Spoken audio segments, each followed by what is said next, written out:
You're watching CST.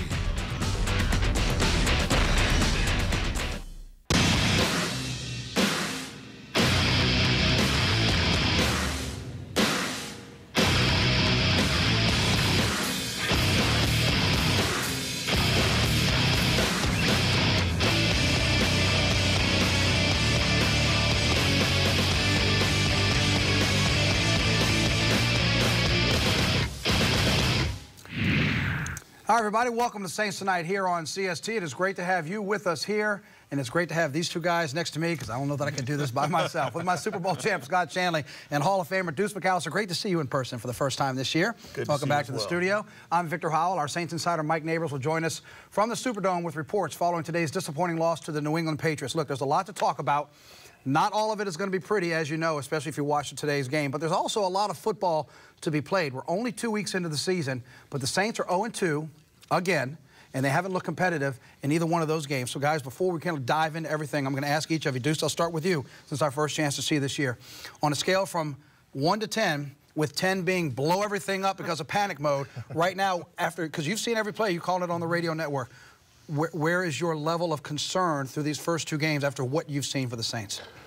I would probably put it at about a 6 or 7, and there's reason for concern. I mean, and a lot of it really depends on you're making mistakes that you shouldn't be making, and you're making them from veteran guys. And you know that's one thing that you hadn't seen, whether it was the off season or preseason.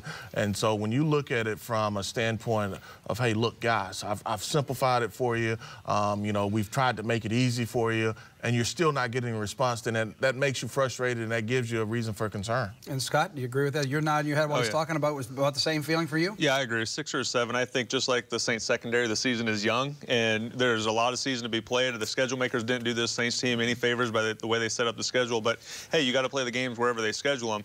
You go on the road against a tough Minnesota team, hostile environment with a young team, then your chance to get back on track is against probably the greatest quarterback of all time. That's no easy task, but we'll see if they can get back on track this week. There's certainly enough there to be concerned, like you talk about, even though it's early in the season, to get ready as they get ready now to go to Carolina and then overseas. But first things first, let's take you back to the Superdome and show you how things developed this afternoon with the Patriots in town. Both of these teams rolling in at 0-1. So we knew something had to give. The Patriots had a few extra days to get ready for this ball game after that Thursday night loss to Kansas City. They came out right off the bat, Brady to James White. 12 yards for the completion on 3rd and 5. It's now 3rd and 8. Brady back to pass. All sorts of time in the pocket. He finds Rob Gronkowski. That's 12 yards and another first down. It's now 2nd and 8, and they're in Saints territory at the 42. And here comes Brandon Cooks on the end around. And he gets a quick 13 yards on the jet sweep, and it's another first down.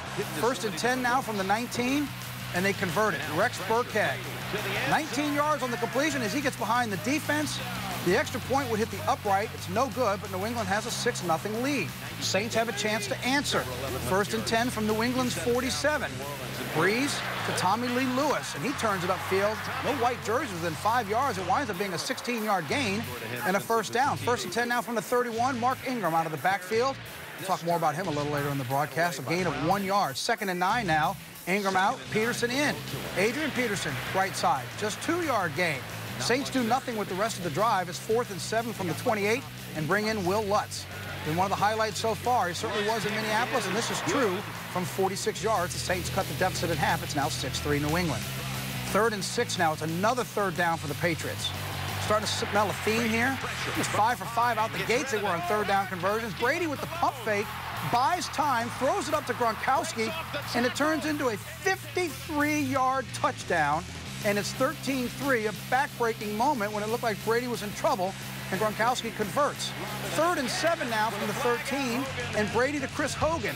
First time in his career he's thrown 3 touchdowns in the first quarter. You think about his career, it's the first time we've seen it. It's 20-3, and oh, baby, turn out the lights. They're trying to put this thing to bed. Let's go 2nd quarter. Saints actually showed some life. They come back into it just when you started thinking this is going to be a long day. 2nd and 5 from the 40. Breeze, Alvin Kamara, look at this, 38 yards. Scott has talked about how you can use him out of the backfield, and it's a crowded backfield, but he can also catch the ball, and he does the 38. 3rd and 4 now from the 5, Brandon Coleman, left side of the end zone. Touchdown. Cut the deficit back in half again. It's now 20-10. Let's take another look. Deuce, what'd you see here with this little, was it a pick? Oh, that's a nice pick play. They ran the pick play, and so it was Saints come back with the rub or their version of the pick play as well. That's right. I heard you say on the broadcast, too. Hey, New England did it. Saints can do it. Whatever's good for you is good for us, and they did it. Tom Brady gets sacked here. Kikaha gets it done for a loss of 7. Let's take another look here. Scott finally getting some pressure here on number 12. Nice rush, nice stiff arm with the left arm to keep separation.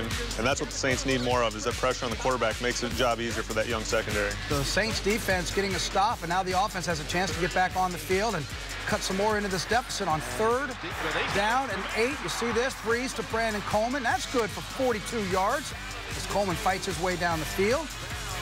But the drive would stall, so on 4th and 8, Will Lutz, 34-yard field goal. But hold on a second. It's an offside. Do you take points off the board? Guess what? Sean Payton's going to. Immediately, the Twitter feed and the texting feed blows up. What are you doing? Are they going for it? Oh, okay. So now you're going to play a little game with them, try to draw them off sides. So the Saints kick a field goal, get 5 yards, take the points off the board, only to try to draw them, give up the 5 yards back. Well, you better make this field goal, huh, guys? I mean, the pressure was on to make this field goal, but Will Lutz comes right back out and does it again from 34, so it's 20-13. Patriots get the ball back, 1st and 10 from the 25. Brady in the pocket again. Gronkowski. Boy, open across the middle again. This good for 17 yards. 2nd and 3. And Brady's going to Chris Hogan. Look how open he is across the middle of the field. Here comes a cavalcade of black jerseys, but they're all playing chase. It's all said and done for 27 yards on the game. 2nd and 10 from the 24. Brandon Cooks. Short arm by Tom Brady, but it's good for 22 yards. Now, will Cook start saying that Brady's arm is getting old and he can't use his spin? Oh, never mind. Don't go down that road again. Mike Gillislee then runs it in from 2 yards out. It's now 27-13, and the Patriots once again are making this a comfortable lead in New Orleans. Saints get the ball back, 2nd and 4 from the 35. Breeze, lots of time, unloads from Michael Thomas. Great catch, drops it right into his hands. 33 yards on the reception. And the Saints, once again, are moving. Now it's 4th and 3 from the 25. They're going for it. Breeze, and he just doesn't connect with Ginn Jr. They turn it over on downs. What will the Patriots do with it? They've got some time. 1st and 12 from the 34. Brady to James White. It'd be nice to say Brady for 6 yards, Brady for 2 yards. So far, we've talked about it. It's been 27, 19, 24. How about 23 to James White? Then Brady to Hogan. This is good for 25 yards, and they're just methodically tearing apart the Saints defense. Now, this is how good they are in time management. 3rd and 9, Brady scrambles, hits the deck, and watch immediately. Off the field, here comes the field goal unit. It's 4th down, but they have time. Everybody, that must be the signal to get off the field. Here they come. Gostkowski lines everything up. 4, 3, 2, there's the kick. Just like that, the Patriots make it 1 point per minute in the first half. They go to the locker room, steamrolling the Saints defense, 30-13, and now you have to start wondering, do the Saints have anything to show that they can contend and get back into this ball game, down 17 at the half at home. So we go to the 3rd quarter, 3rd and 7 from the New England 35. Dietrich Weiss gets into the backfield. This is Breeze's lone sack of the day. He loses 8 yards on the possession. Saints get nothing out of it. So here comes New England. Brady back to pass on 3rd and 9. Kenny Vaccaro. He's been the subject of trade rumors all week long. Sean Payton saying it's not a surprise that teams start looking when they need a position. Vaccaro's been the target of it, but wait. He gets the interception, but when you look at it now, they call the penalty. You see him tugging back on the jersey of Gronkowski. We talked about Gronkowski being open so much in the first half. Well, the defensive holding nullifies the interception. Then Will Lutz, boink, from 49 yards out. Yeah, it was that kind of quarter, that kind of game. Patriots still in plenty of control in the 3rd quarter. In the 4th, Breeze back to pass to Brandon Coleman for 25 yards. We'll show you the 1 touchdown that comes late as 1st and goal from the 4. But unfortunately for the Saints, way too little, way too late. Breeze to Kobe Fleener, corner of the end zone, 4 yards out for the touchdown. That's how it wraps up. The Patriots in complete control of this one from the start. 36-20 is the final score. Tom Brady, again, the first time in his career, he has 3 touchdowns in the 1st quarter. He goes 30 of 39 for 447 with those 3 touchdowns. Gronkowski, one of many that has success on the receiving end for the Patriots, who just, remember we told you on Saints game day they had 3 healthy wide receivers? Well, they went to the tight ends and they went to the running backs. Gronkowski with 6, James White with 8, Chris Hogan with 5, Philip Dorsett with 3. All adds up to a 36-20 Patriots win and an 0-2 start again for the Saints. It's a difficult loss. There are not going to be a lot of things, that we like when we watch this tape. The game unfolded in a manner where, I just finished telling the players, you don't know how it's going to go, but certainly offensively we weren't able to keep up with the points that New England was scoring, and credit those guys. They did a great job of execution, and we didn't play like I feel we're capable of playing. I know you're tired of the 0-2 questions, but is there anything different about this 0-2 start compared to the last few seasons? Again, our D-line is coming along. As far as our secondary, 9 guys being, 10 guys will be in the right position and 1 won't. This is something that we have to break down on film. I can't give you exact definitions of where we have to get better at, but I can say that these first 2 weeks is clearly a process of tweaking whatever we need to do to get right. Ed Orgeron at LSU says it's Tell the Truth Monday, whether you win or lose. That sounded like some Tell the Truth Sunday afternoon in that Saints locker room after the disappointment. So we saw the highlights. We talked about it be a tough day. You were on the broadcast watching everything, breaking it down. Now that we've seen some of the highlights, your thoughts of what evolved this afternoon? Well, just too many mistakes, just too many mental mistakes, too many errors, not completing drives when you look at it from an offensive standpoint, having chances, having opportunities, not being on the same page. And so, one of the comments that they like to use is time on task. Well, they've got to get more time on task, whether it's walkthrough, whether it's looking at it on the video. But, you can't have the mistakes that they're having consistently over and over. Because this is the results you're going to continue to get. You went to Minneapolis on Monday night and you had a quarterback that winds up having a huge night against this defense for the Vikings to get the win. Coming into this that Tom Brady was not the same quarterback that they faced 1 week ago. We talked about it this morning on Saints Game Day, and I just mentioned some of the numbers, Scott. 53, 24, 27, 38, 22. Those are all yardages on completions. What was falling apart on that Saints defense, and why was Tom Brady able to just methodically pick it apart in that first half? Well, I think you heard the frustration in Cam Jordan's voice there. He said, hey, 10 guys are doing their job right, and it's just one guy not doing his. And this game, the one thing that young players don't really grasp or understand until years 2, 3, and 4 in the NFL is just how close this game is, how infinite every single play is, how close it is, and it's a game of inches, not just in yards, but you doing your job. If you're supposed to contain the ball, contain the ball. If you're supposed to play outside leverage and man technique, there's a reason why. And those are the things that are causing breakdowns in this defense. And you saw from a scheme change, Minnesota, they tried to zone things up to protect the secondary. Now today they come back and try to play man. Same result. So there's got to be frustration on everybody's part when they're trying to change things up. And I know you were on social media as well as you were watching this, sharing some of your thoughts. And the trouble, and we saw Gronkowski, he's just such a big, strong tight end. You see him kind of stiff-arming defenders away. But take us through what you were seeing with this man, and is that why it was so easy for Brady to just sit there and wait for the mismatch? Yeah, well, New England was down on receivers, so they brought in a lot of regular personnel, tight ends and backs, and when you do that, you're going to get man-to-man coverage on linebackers and safeties, and there isn't a linebacker or many safeties in the league who can cover this tight end one-on-one. You have to give these guys help. You have to double-team them. Do whatever you have to do to make somebody else beat you. Don't let the star player on their team beat you, because that's demoralizing for the team. And you see where he is highlighted here, once again, going a little bit of motion. Brady just holding on to it, waiting, and there he is. And he's got a couple of steps on the defender, and look, he's carrying guys 6, 7 yards down the field. Yeah, well, when you look at the Saints, they're trying to bring 5 guys because the front 4 is not getting enough pressure. When you take another guy and add him to the rush, you have 1 less guy in coverage. And that's the chess match you have to play within your own scheme.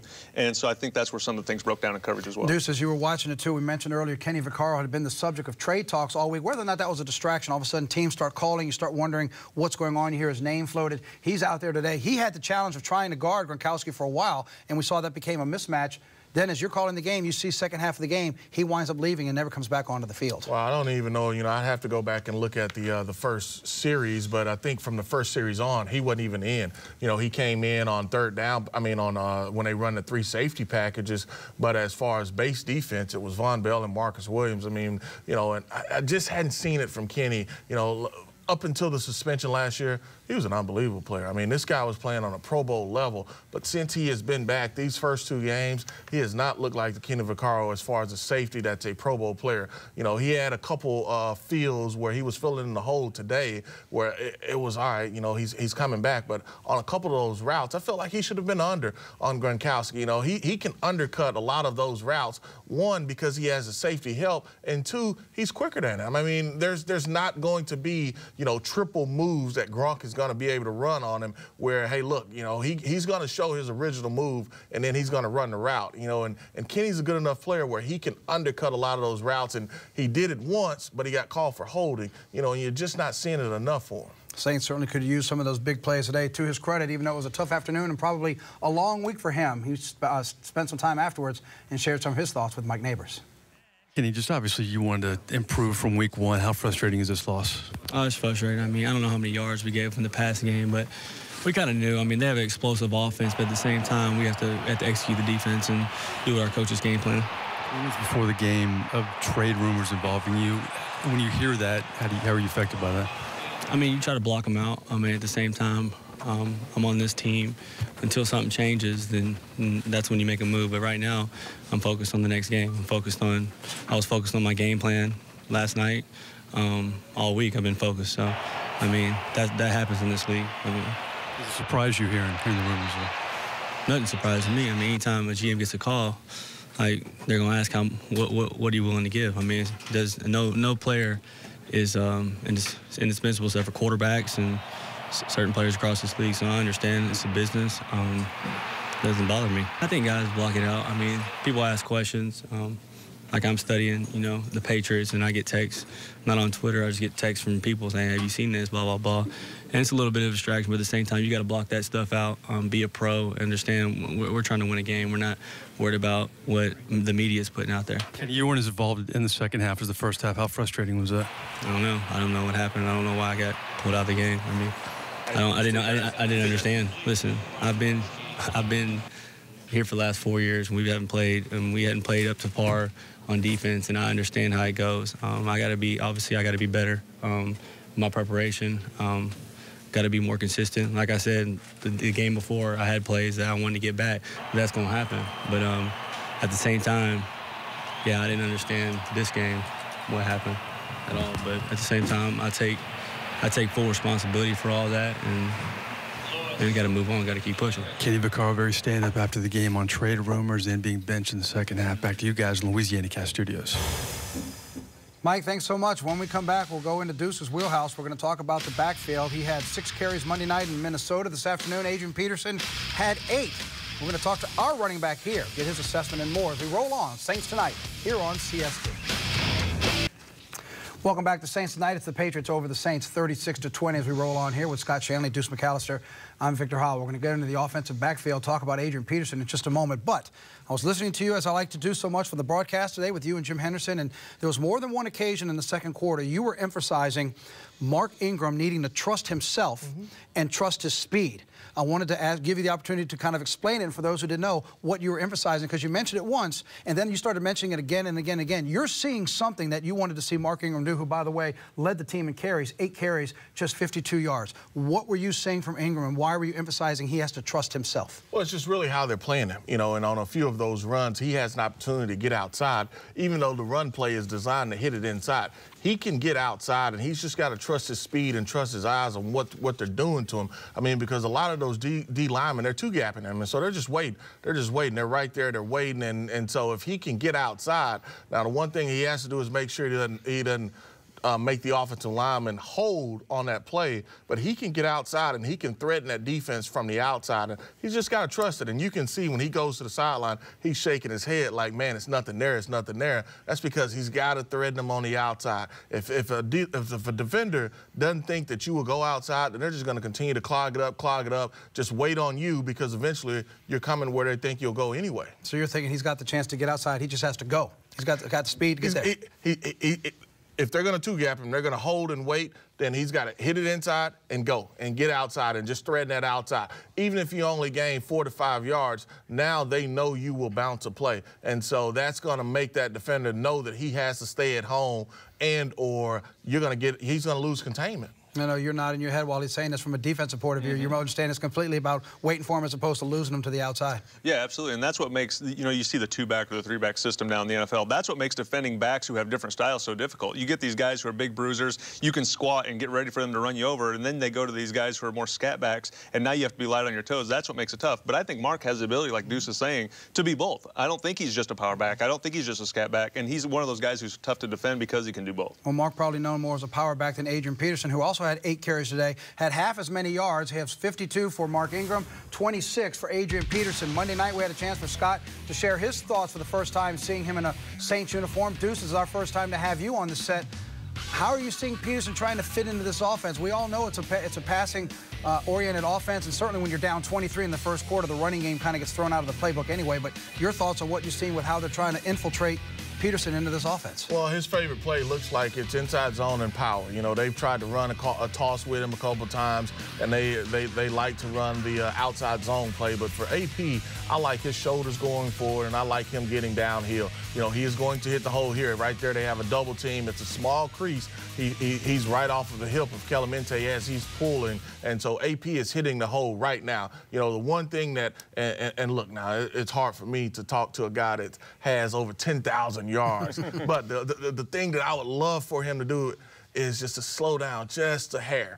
Because if you can allow those blocks up front to actually develop and happen, then it's going to give you that millisecond that you need to be able to squeeze through. But like I said, he's had so much success doing it over the last couple of years. It's just seeing it from a different view and a different angle. But, a lot of people say, well, he's lost a step, he's not as explosive. Let him get on the second level. Get him up to the second level. Right now, it's been tough sledding, and, it hadn't been the AP of old, but I feel good about him just being able to keep chipping away, keep hammering away, and he's going to continue to hopefully produce on a big level. And with what has been a very obviously crowded backfield for the Saints, one other player we should talk about is Alvin Kamara. And Scott talked about this last week before the Minnesota game. He's a guy that Scott said he liked because you've got Ingram, you've got Peterson, but Kamara would be one of those guys who can also line up as a receiver. And we saw that today. He only had 3 yards rushing, but then when you looked at his receiving today, he had 3 catches, 51 yards. Do you like what he brings to this kind of offensive scheme where the run can be there, but he's a guy that gives Breeze another option? I always liked it. Since they picked him, we felt like that this was a perfect, fit for him as far as how Sean could use him, what they could do with him in his offense, and the other pieces that they already had, one already being Mark Ingram, and then them by adding Adrian Peterson. What's interesting is the one thing, and I'm going to nitpick with him as well, is he can't allow those defenders to knock him off. Back-to-back weeks when he was running a screen or when he was trying to run in the flat, he's got knocked off by defenders. He has to understand that that's the only way they can slow him down, because they know if he gets into the open field, then he's a hard cover. When he's finding his way through that line, he has to make sure that he can be clean. Today, there was a screen pass. The defensive end read it. He read the tackle set. He read Kamara's set. He's got to make sure that he can clear him. So, and then find Drew. It's not going to be drawn up perfect, but if you can get into the area where you're supposed to be, Drew will get you the ball. Well, it speaks well for what he does in terms of fitting in the offense. He had the second most targets as a receiver, 7, had 3 catches today for 51 yards, only had that 1 rush out of the backfield, and afterwards Mike Neighbors had a chance to catch up with him. Alvin, just talk about building off the opener. You guys want to get the running game going. How frustrating was it that you couldn't do that today? I wouldn't say we were frustrated. We just had to get some more things going, and like I said, things that we can control, we got to control them. So we're gonna, like I said, get the film watch tomorrow, and then make our corrections and move on. You cut the lead in half with Brandon Coleman's touchdown, but your 41-yard gain really kind of opened things up, it seemed, for the offense. Just talk about that play and the importance of it. It was a good dialed-up play. We knew we worked it all week, knew we had it, and Drew signaled it out to me, and we were able to get that play off. And I feel like it was a big momentum play, and B. Cole was able to get the score off that. I think just working on getting up more of those big splash and chunk plays is going to help our offense. We have the weapons to do it. Just got to do it. It's such a great camp, and you've had 2 weeks now in the regular season. What have you learned in these first 2 weeks that can kind of carry you forward now? It's just a lot of things. Game moves fast. You really got to be locked in. Everywhere. It's the NFL. It's a lot of football to be played from quarter to quarter. So you got to stay locked in the whole time, and just be good with your eyes, your fundamentals, and your discipline. Fourth straight year this team started 0-2, but this is your first time around.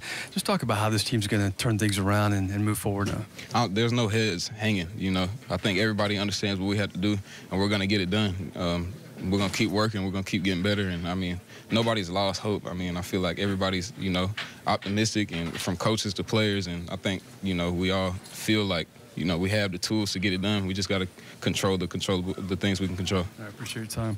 Number 41 for the Saints had the big 41-yard gain in the first half. Led to the first touchdown for the Saints, but it wasn't enough. Back to you guys in the Louisiana Cast Studios. Mike, thanks. Here are the numbers behind the final score of 36-20 by the Patriots. And, Scott, it doesn't take long until you see that 5-5-5 stand out at you, and it really comes back to how efficient they were at the start of this game. 6 possessions, 5 scores, 4 of them with touchdowns. Yeah, I mean, 30 points in the first half. Tom Brady has 300 yards passing at halftime. And then the Saints, all this running the ball, trying to get the running backs involved in the game, that's thrown out the window. We haven't even really seen what they really want to do with these backs yet because they dig a hole so early in the game. And Tom Brady was Tom Brady, taking advantage of mismatches all over the field, and this game was never really close. And, Deuce, you start looking down there, 4 for 12 on third down conversions for an offense that likes to stay on the field and be efficient. 63 total plays, but you see that time of possession, it shows the offense just couldn't keep things going when they had the opportunity. Yeah, and I think that's probably one of the most disappointing things. You know, you're talking about a unit that's normally around probably 44, 45%, almost 50% on third down, and, you know, to be where they are, and this is really the second week, they have to figure out what they want to do on third down. And, you know, one guy that probably going into it, I didn't think that, I knew he had a role, but not having Willie Snead is probably hurting him a lot more than we ever thought, you know, just not only third down, but in the red zone, because there's been some miscommunication with some plays that other guys are running that, you know, you can just tell they're not comfortable yet. Well, you mentioned him. He'll be out 1 more game. We should see him for the first time when the Saints go overseas to face Miami, but he will miss the Carolina game next week. One of those that has a chance to step up, Brandon Coleman. He was targeted 6 times, had 4 catches, 82 yards, and one of the 2 touchdown receptions. Mike Neighbors caught up with him. Just how frustrating is it to start 0-2 again, this football team? It's frustrating, but this is a new season. I'm not comparing it to last season. Even though it might seem that we should be frustrated, but I'm encouraged. We're headed in the right direction. The season's still early, so I'm being optimistic about it. You had a great game. Your touchdown pass cut the lead in half. Take me through that play. It was a play we repped in practice. I'm just glad we got a chance to execute it. Seems like you're making the most of your opportunities, over 80 yards receiving today. Just talk about your comfort in this offense, getting more chances out there. Like you said, it just comes down to making the most of my opportunities, and that's what I'm trying to do, put my team in a position to win. Where does this team go from here at this point? We'll go to Carolina, and then we go to London. Pretty simple for Brandon Coleman. Averaged over 20 yards a carry against the Patriots. Back to you guys in Louisiana Cast Studios. We'll take another quick time out here. When we come back, as he always does, quarterback Drew Brees stops to talk to Mike, and it's exclusive one-on-one. We'll get Drew's thoughts on what happened today, where the team goes from here to find that first win. Can they get it next week at Carolina? That's next here on Saints Tonight. With the Patriots scoring on 5 of their first 6 possessions in the ballgame, including 4 touchdowns, you can imagine that the original playbook for the Saints in this ballgame pretty much got tossed out of the window. That meant even more fell on the shoulders of Drew Brees to try to get the Saints back into this ballgame today. And despite what he was able to do, it wasn't nearly enough to help the black and gold get a win today. In the end, 27 of 45, 356 yards and 2 touchdowns. Drew Brees, as he always does, stopped by afterwards to talk to our Saints insider, Mike Neighbors. All right, Drew Brees joins us after game 2 of the season. I know you guys wanted to build off that opener. How frustrating is it not to do it here against New England? It's frustrating because you got to find a way to win. You know, I mean, these games, every game is so important. And yeah, you know, I think just the fact that I know that we're much better than the way things have gone. I know offensively there's been missed opportunities in these first 2 games that would have resulted in, you know, touchdowns as opposed to field goals, or would have sustained drives that might have resulted in more points. And, you know, at the end of the day, our job is to score more than they score.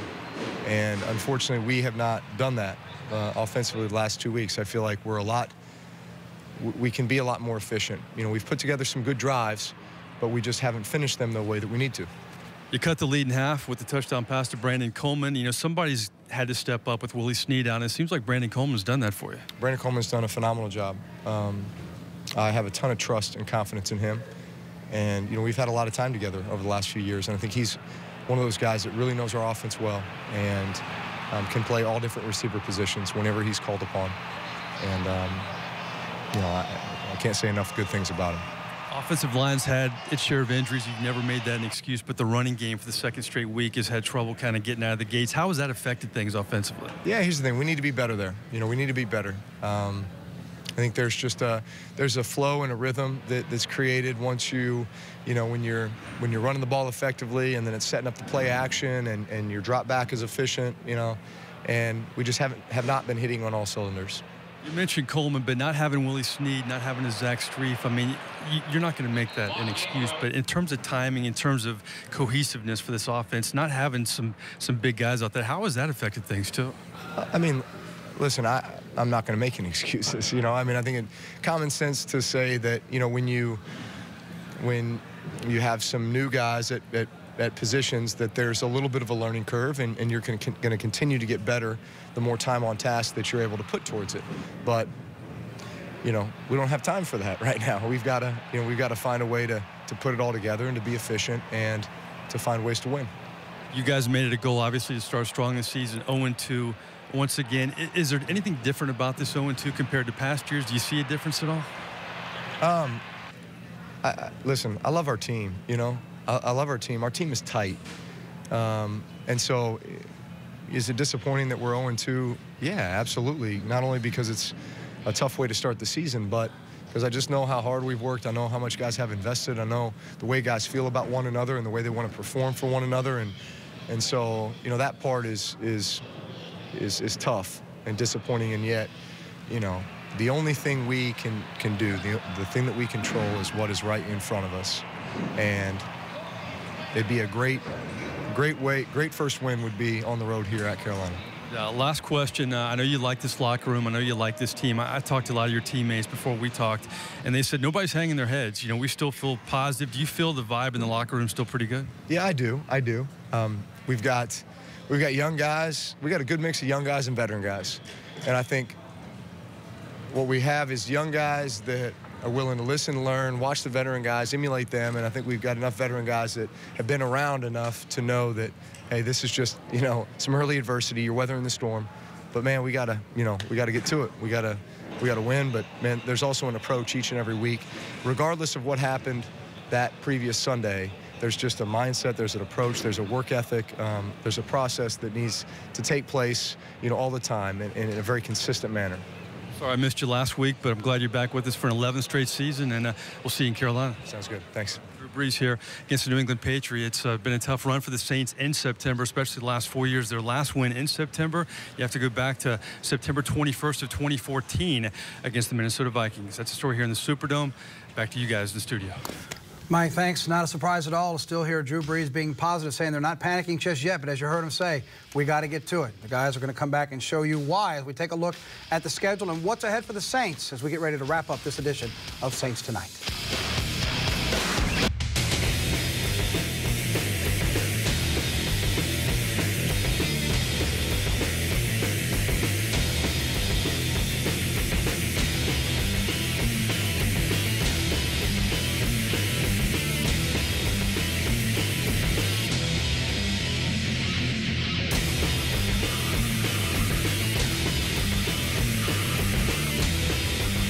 There in the top left of your screen, the Dolphins get the first win of the season. Remember, they lost their first game of the season because the Hurricanes spent the week out in California, and they get the win over the Chargers there in L.A., 19-17. We've brought out the telestrator because we're going to focus now on the schedule. Yes, a lot of football left to be played, only 2 games in. But, again, as we've talked about, you're 0-2 once again in September. And understandably, panic is starting to set in. The players will tell you, as you heard Mike Neighbors talking to them, they're saying, look, we're not panicking just yet, but we've got to get it going. Let's take a look at the schedule and see why they're saying that and why people are starting to panic, because we've been focusing on this for a while. So we know the next game for the Saints is going to be at Carolina, and then from Carolina, the Saints keep going east over the pond to get ready to take on the Dolphins before the bye week. So, Scott, let's start with you first. What are you looking at here at the schedule with the Saints sitting at 0-2? Well, I think even when the schedule came out, you break the season up into quarters. And so if you take the quarters, you're looking at the bye week. And obviously, you want to be 4-0 or 3-1. 3-1 has been what everybody wants. The magic number, but that correct. Can't happen. So right now, you're saying 2-2 is the best we can do. We have to do it. It's going to be a tough road game against a divisional opponent this week. They're all pro tight ends hurt. Hopefully that makes things easier. But you want to be 2-2, not very easy games until you start to get, I said when the schedule came out, After the Packers game, that's when things starting to lighten up. But right now, you just have to focus on the next 2 weeks and try to get those 2 wins. And you're mentioning the tight end, of course, Mr. Olsen of Carolina, who hurt his foot, and he will be out for that game when the Saints go to Carolina. So you're thinking 2-2 that they can win both of these games. Deuce, you will be with the team in Carolina, then you'll be with them when you go to London for that Dolphins game. What are your thoughts as we're breaking the schedule down for the Saints? Well, when I look at it, and, you know, this is without Greg Olsen. I mean, this is with Greg Olsen. So Greg Olsen changes this game a little bit for me. You know, but when I first looked at this, you know, the only true win that I felt like that they could really get was that Dolphin win. So, you know, I had them going really 1-3. And I feel like kind of like Scott, in a sense, they can flip that game with the Panthers. I mean, but it's going to be one where they have to sell out. And, you know, what helps them is Cam hadn't looked like Cam. Cam has not looked like the passer. He's missed some throws. You know, they only have Kelvin Benjamin. But if they can figure out a way to get to 2-2, then it changes the complexity of that schedule a tremendous amount. Look, I know from personal experience, flying overseas is long. It gets a lot longer if you're 0-3 after that Carolina game, getting ready to go face the Miami Dolphins. Now, Scott's been saying it for the last couple of weeks here on CST Tonight, on Saints Game Day, on Saints Tonight last week. He's been talking about that Packers game, so we want to take one more look at the schedule, and here's why. You've been emphasizing, Scott, that the schedule's going to flip, if you will, once they get to the Packers. Now, they still got to get to London. You've got a bye week, and then after that, you've got Detroit with a quarterback that just signed a huge contract, and then we all know what the Packers bring. Why have you been focusing on that Packers game in the middle part of October to then flip things, and where do the Saints need to be when you get to that? Well, obviously, we just talked about being 2-2, but I really felt like when the schedule came out, everybody looks at the schedule throughout the league, and they try to figure out who are the games that you should win, that you can't give up. And as I was going down through the schedule, that's why I tried to remain optimistic, even as the schedule came out, because I thought it could be a slow start for the Saints, just based on the schedule, the strength of the schedule. So you get after the Packers game, and you look at the Bears. They're struggling. That should be a winnable game, very winnable. And then you skip down through the schedule, the Bills, you go to the Redskins, the Rams, and obviously the Jets are one of the weaker teams in the league. So when I look down through the schedule, those are games that you should win. You should count on winning those games. The other games you look at as 50-50 games, toss-up games, and it just so happens to be those are all divisional games. Well, and this is why it's so important to get off to this better start, because if all of those games are the games you think you can win, if you're 0-4 or 1-5, all those games are doing is trying to get you back to 500. You're out of it anyway. I thought you made a very good point to us earlier when you look at the schedule, and we look at it one more time on the graphic, because there's one team you have to think about, and it's a divisional opponent. But, Deuce, why are you focusing on the Buccaneers, who the Saints will play on November 5th, and then again to end the season on the 31st? Well, you know, they were dealt an unkind hand with the Hurricane Irma, and so for these guys, they will not have a bye week. So it will be, by the time you play them on November the 5th, it will be 8 straight weeks of playing football. And so now you're going to start having guys that are going to be banged up. Scott knows this. As the season goes along, it's no more in pads. I mean, it's mainly almost like a walkthrough. And at the halfway point, that's what's going to start to happen. And so you can, not to say that you weren't going to be favored on November the 5th because you're at home, but that's a game that you've got to have. And now it becomes even more, and the schedule will start to help you out. You look at it, when you play them at the end of the year, it's almost, you know, you don't know what's going to be happening, but it's almost like a gimme game, because they're going to be tired of playing. Yeah. I mean, because they hadn't had a break. Yeah, no fault of their own getting that bye week because of the storm, but now it's 16 straight weeks for the Buccaneers, and they are in your division. But before you can get to 2-2 or 1-3, you've got to get that one, and that next one is in the division. It's the divisional opener for the Saints, so before we say goodnight, let's get your thoughts on what comes up next. Olsen will be out because of his hurt foot. Cam Newton did tweak his ankle on Sunday, but he says he's fine. We know the Saints have had some troubles lately with Carolina. What are you expecting, and what do they need to do to crack the win column next week? Well, you know, if Cam Newton has a hurt ankle, you know, he's already dealing with a shoulder injury. I think the most important thing, that he may not run power as much. You know, you have to be able to stop Jonathan Stewart, and you've got to contain McCaffrey. You have to get your hands on him. You can't let him affect you in the passing game. You know, when he releases, make sure that you get a hand on him, and you want to make Cam Newton throw the football. You have to make him a thrower, and you have to make him, hey, look, he's going to sit in there. You will get some shots, but you have to make him a thrower. Scott, your thoughts for them to get the win against Carolina? Yeah, I look at it as a game almost like the first game of the season against the Minnesota Vikings. Tough physical defense, a ground and pound, kind of control the ball offense, but it's going to be on the road. I think McCaffrey is the X factor. Obviously, I mentioned Greg Olsen broke his foot today. That's a huge advantage for the Saints, because the tight ends give the Saints troubles. And Cam Newton has not played like the MVP that we saw a couple years, not even close. So I think it's one of those games. You look at the Carolina Panthers scores, 12-9, 9-6 type games. The Saints can win this game if they don't kick field goals and score touchdowns. It'll be a busy week and an important week for the Saints, who go to Carolina and then go overseas to play Miami. Hey, nice of you to drop in. We won't see you again until mid-October. 2 games away and then a bye week, so we'll see you back in the studio for Detroit, but safe travels to Carolina and to London. We'll certainly talk to you via satellite. And we thank you very much for joining us here for Saints Tonight on CST. For Mike Neighbors at the Dome, Scott Shanley, Deuce McAllister, I'm Victor Howell. Have a great week. We'll see you next week right back here on CST. Good night, everybody.